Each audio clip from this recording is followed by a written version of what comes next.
I just gave the exact same prompt to ChatGPT, Google Gemini, and Claude, and the results are kind of weird. One of them I think nailed it, the other one just kind of rambled, and the other one just gave me bare minimum.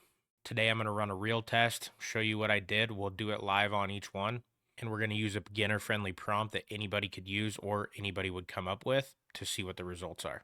So here's the prompt we're going to use. Write a 200-word blog intro about why small businesses should use AI tools. I'm going to copy it.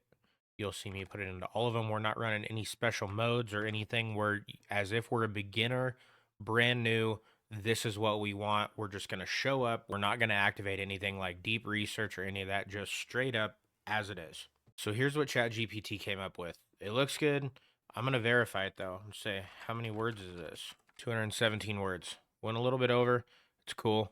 So this is what ChatGPT is going to provide someone, beginner user, just trying it out. Now let's check out Gemini. I feel like Gemini is just putting a lot of focus onto video and images. They don't really focus on their text and their writing. So I'm expecting Gemini is probably going to be the worst. Oh, it went to a Google search, which is weird. I wanted it to, whatever. Let me read this. So here's the first difference I notice. If you just think about the prompt, write a 200-word blog intro about why small businesses should use AI tools. The way Gemini started, after I was just talking shit about it being video and images, as this could be a blog intro. Now you look at what ChatGPT wrote us. This sounds like this would be like a high school senior thesis paper. Small businesses should use AI tools because if I started a blog that way or I started reading a blog like that, I'd immediately be like, did a 16-year-old write this? And I would leave it. Like, this is a blog intro, is what I requested. This is what you're going to give me. Small businesses should use AI tools because, a little weird. Now, the one that's actually supposed to be the best when it comes to articulating, writing, and sounding human and being efficient is Claude. So I'm really interested to see what's going to happen with this one. Since I do have the paid version, we are running Sonnet 4.5, which I know just came out to everybody, but I've been using this for a couple weeks now.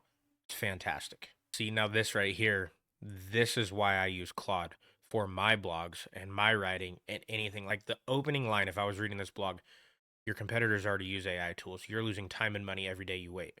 If I were a business, well, I am a business owner, but if I were reading that, this would like instill fear and almost panic. I'd be like, I need to know why. I would keep reading this. All I asked for was a 200-word blog intro about why small businesses should use AI tools. I didn't give it any other prompt. It has no other information. This is like you're a beginning user. You just get here, you sign up for all three of these, and you're just sampling them to see which one's going to give you the best. So Claude is going to be attention grabbing and focused on writing. Gemini also higher end, I think. I like the way this opens up. Stop leaving money on the table. Why your small business needs AI now. There's a sense of urgency, and then you have a high school. I don't even know what to say. So no, I know that no, 100% be using Claude for writing, hands down. I do use Claude for writing. I was hoping Claude was going to win because I love it. Gemini is great, but not as good as Claude. We're not even going to talk about this mess. What a nightmare. Anyways, if you're doing writing, use Claude.